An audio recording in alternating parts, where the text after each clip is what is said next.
Pernahkah saudara mendengar kata-kata tahta pengadilan Kristus? Kalau saudara belum pernah mendengar, bisa kita baca di dalam 2 Korintus 5 ayat yang ke-10 yang dikatakan demikian. Kita semua harus dihadapkan di depan kursi pengadilan Kristus. Di sini ada istilah kursi pengadilan Kristus. Saudara-saudara, kata kursi pengadilan di dalam ayat ini, di dalam bahasa aslinya disebut bema. Bema itu diterjemahkan kursi pengadilan, tapi jangan salah paham, saudara-saudara. Ini bukan tempat hakim mengadili salah benar, mau menghukum orang jahat. Tidak, saudara-saudara. Bema di sini berarti pengertian ada hubungannya dengan bidang olahraga. Yaitu kalau seorang sudah berlomba memperoleh kemenangan, mungkin bisa menjadi juara 1, 2, atau 3. Nah, di situ mereka menghadap bema. Untuk apa? Untuk menerima hadiah. Hadiah pertama kah? Hadiah kedua kah? Atau ketiga kah? Saudara-saudara, kalau Rasul Paulus menulis ini, dia juga secara rohani seorang pelomba yang luar biasa di bidang olahraga rohani yang ditulis di dalam 2 Timotius 4 ayat yang ke-7 dan 8 yang kita akan bisa baca demikian. Aku telah mengakhiri pertandingan yang baik. Aku telah mencapai garis akhir dan aku telah memelihara iman. Sekarang telah tersedia bagiku mahkota kebenaran yang akan dikaruniakan kepadaku oleh Tuhan, hakim yang adil pada harinya. Tetapi bukan hanya kepadaku, melainkan juga kepada semua orang yang merindukan kedatangannya. Saudara-saudara, peristiwa ini akan terjadi setelah peristiwa kedatangan Tuhan kali yang kedua. Saudara-saudara, semua orang di sini dibatasi hanya oleh orang yang percaya, yang ikut berlomba iman, atau yang sudah percaya di dalam keselamatan Kristus. Saudara-saudara, apa yang terjadi pada waktu ada banyak orang di hadapan tahta pengadilan Kristus? Apa yang terjadi di situ, saudara-saudara? Kita baca di dalam 1 Korintus pasal yang ketiga ayat 11 sampai 15. Yang demikian bunyinya. Tidak ada seorang pun yang dapat meletakkan fondasi yang lain selain yang sudah diletakkan, yaitu Kristus Yesus. Jika ada orang yang membangun di atas fondasi ini dengan emas, perak, batu-batu permata, kayu, rumput, jerami, pekerjaan yang dilakukan setiap orang akan jelas, karena hari itu akan menyatakan dengan api. Dan api itu sendiri akan menguji bagaimana jenis pekerjaan setiap orang. Jika pekerjaan yang telah seorang bangun itu bertahan, ia akan menerima upah.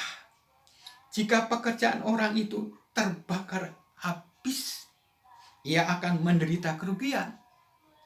Meskipun demikian, ia sendiri akan diselamatkan, tetapi keadaannya seperti melewati api. Jadi saudara-saudara, di dalam atau di depan tahta pengadilan Kristus yang semua orang di dalam Tuhan saja akan berhadapan dengan tahta pengadilan Kristus. Nah, disitulah terjadi pertanggungjawaban orang-orang beriman sewaktu masih di dunia. Apa yang sudah dikerjakan itu diuji. Apakah mereka di dalam melayani, dalam pengabdian Kristus hanya untuk kesombongan, kepentingan diri, uang, ekonomi? Meskipun kelihatan dia itu begitu berhasil, gerejanya besar, jemaatnya banyak, tetapi kalau motivasinya hanya untuk kemuliaan diri, itu disimbolkan pekerjaannya hanya seperti kayu, rumput, atau mungkin jenis jerami. Jadi di sini pertanggungan jawab orang-orang beriman selama masih apa yang kau kerjakan selama mengikut Kristus di dunia. Wah, saudara-saudara, ini perlu diperhatikan. Tetapi kalau orang bermotivasi yang tinggi, yang penuh integritas, hanya untuk Kristus, hanya untuk kemuliaannya, dia tahan menderita meskipun dalam keadaan menderita, atau mungkin kekurangan secara jasmani, tapi dia tetap mengikut Yesus dan tetap menyatakan kemuliaan Tuhan. Yesus adalah satu-satunya. Wah, dan dia melakukan apa yang Tuhan katakan. Wah, luar biasa. Motivasinya hanya satu, hidup untuk Kristus. Mati itu untuk, hidup adalah Kristus. Nanti pekerjaannya akan diuji, semua akan diuji. Oleh karena itu, saudara-saudara, di sini dikatakan kata upah itu bermakna hasil pekerjaan. Jadi di tahta pengadilan Kristus itu orang menerima hadiah penghormatan berdasarkan perbuatan. Ini tidak sama dengan keselamatan. Keselamatan itu bukan upah. Keselamatan itu kasih karunia. Jadi tidak didasarkan oleh perbuatan baik atau jahat. Tetapi khusus di dalam tahta pengadilan Kristus, Kristus minta pertanggungan jawab kita selama kita masih di dunia. Apakah kita betul-betul di dalam mengiring Tuhan Yesus? Saudara-saudara, kita melihat di sini bahwa upah itu tergantung pada apa? Tergantung kepada kualitas pribadi kita kepada Kristus. Ini kita perhatikan di sini bahwa mereka yang telah melakukan sesuai dengan kehendak Tuhan Yesus Kristus akan apa? Akan menerima nanti posisi atau kedudukan mereka di mana? Yaitu di dalam kerajaan 1000 tahun. Jadi kita melihat bahwa orang yang mengiring Tuhan sungguh-sungguh, maka dikatakan memerintah bersama Kristus, bukan di surga, saudara-saudara, tapi di dalam kerajaan 1000 tahun. Nanti kita akan bicarakan tersendiri. Nah, saudara-saudara, apakah yang kita lihat, yang saya katakan tadi, juga kita lihat di dalam Wahyu 20 ayat 6, dikatakan Kristus akan memerintah bersama dia selama 1000 tahun. Nah, posisi kita di dalam kerajaan 1000 tahun itu ditentukan dengan bagaimana kita nanti mempertanggungjawabkan di tahta pengadilan Kristus. Jelas ayat Wahyu pasal 20 ayat 6. Kita yang bersama dia, memerintah di dia bersama-sama di kerajaan 1000 tahun. Itu ada ayatnya, saudara-saudara. Lalu kita akan bertanya lagi, saudara. Mahkota apa? Atau hadiah apa? Atau upah apa yang kita akan terima kalau kita sudah berkualitas di dalam mengiring Tuhan?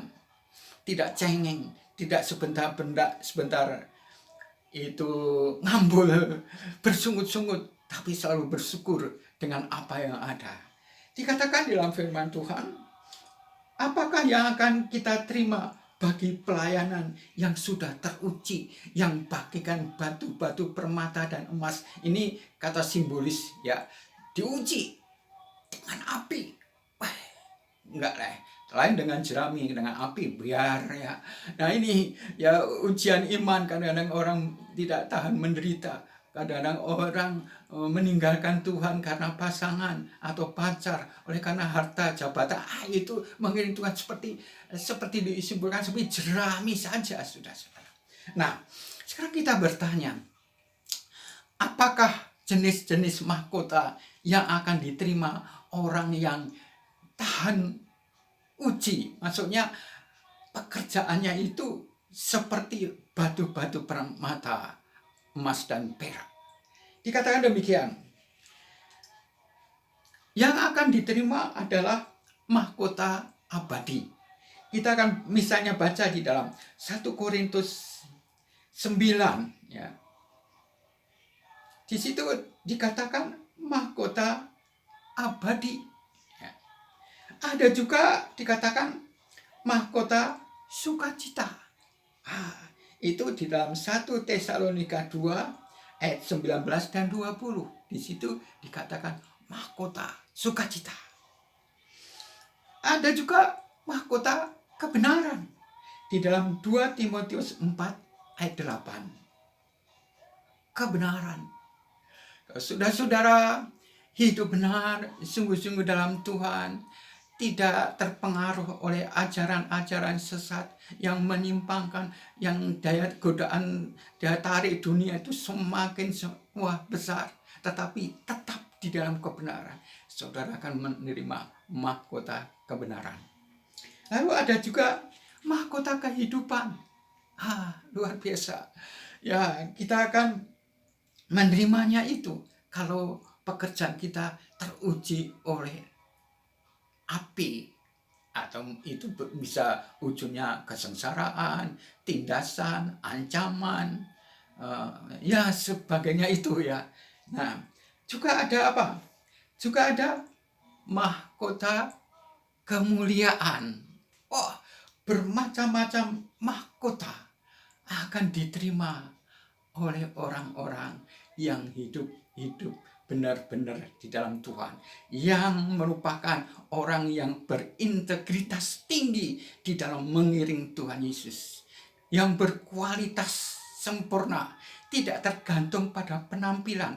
Sering orang salah tafsir, wah dia pendeta besar ya, wah jemaahnya banyak ya ini. Tapi kalau hidupnya dalam kemewahan, bahwa uang hanya dikumpulkan untuk dia, lalu hidup dengan senang-senang, pakaiannya aja, ikat pinggangnya aja jutaan, tasnya jutaan, tetapi tidak care dengan jemaat yang menderita. Pokoknya semuanya itu untuk dia, mobilnya mewah, wah keluaran yang baru. Nanti mereka meskipun sudah diselamatkan, mereka akan menyesal. Kenapa dulu saya tidak memperhatikan orang miskin? Kenapa dulu saya tidak membagi apa yang menjadi milikku kepada mereka? Waduh, Tuhan katakan kumpulkan harta di surga ya. Tapi banyak orang-orang hanya mengumpulkan harta di dunia. Itulah nanti kualitas kehidupan orang seperti jerami dan kayu dibakar habis. Apa akibatnya? Ya, meskipun dia selamat karena beriman, karena keselamatan itu hanya kasih karunia, tetapi menyesal, saudara-saudara, melihat hasil yang dia lakukan di dunia itu terbakar habis. Dia memang tidak masuk neraka, tidak, saudara-saudara, tetapi ada penyesalan. Apalagi nanti di dalam kerajaan 1000 tahun, hanya sebagai rakyat saja, atau tidak ada apa-apa. Jabatannya dimiliki oleh orang yang punya mahkota yang sungguh-sungguh, apa tidak menyesal, saudara-saudara? Marilah saudara-saudara, semampang masih ada waktu, marilah kita hidup sungguh-sungguh di dalam Tuhan, tahan uji, meskipun sedikit kekurangan atau penderitaan, aniaya, tindasan, tetap di dalam Tuhan Yesus. Saudara-saudara, sekianlah Pitutur Channel. Selamat tinggal, sampai berjumpa kembali di lain kesempatan.